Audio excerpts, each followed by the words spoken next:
Tyrod Taylor left Virginia Tech as the school's all-time yardage leader, a perfect blend of rushing and passing that led the Hokies to a conference championship a year ago.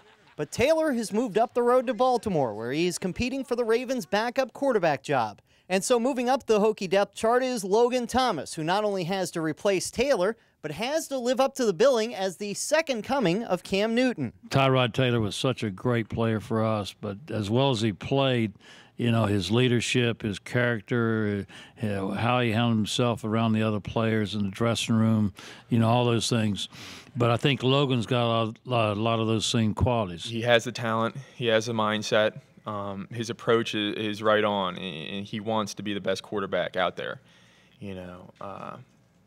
And he has all the ability. Danny Cole is part of a veteran receiving corps that should make Thomas's job easier, but he will also rely on a running back group that loses Darren Evans and Ryan Williams, and will depend on a cast headlined by David Wilson, who dazzled when he got his chances a year ago. There's a lot of tradition within this program.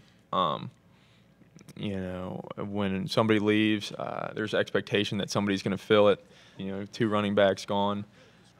You know, those guys will put that expectation on themselves to produce for the offense. Defensively, the Hokies were good but not great last year, and that is unacceptable for a historically great unit. All the time we think about being 50th ranked defense in the nation, and that's not Virginia Tech's profile of defense. We're always top 10 year in, year out, and we want to get back to being that top defense. Despite returning only 11 of 22 starters, there is optimism in Blacksburg that the Hokies will have a successful season.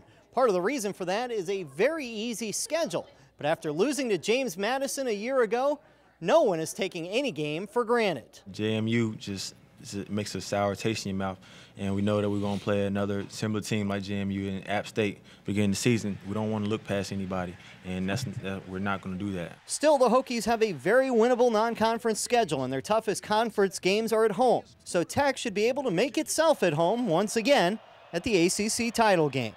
Paul Boron for CST Tonight.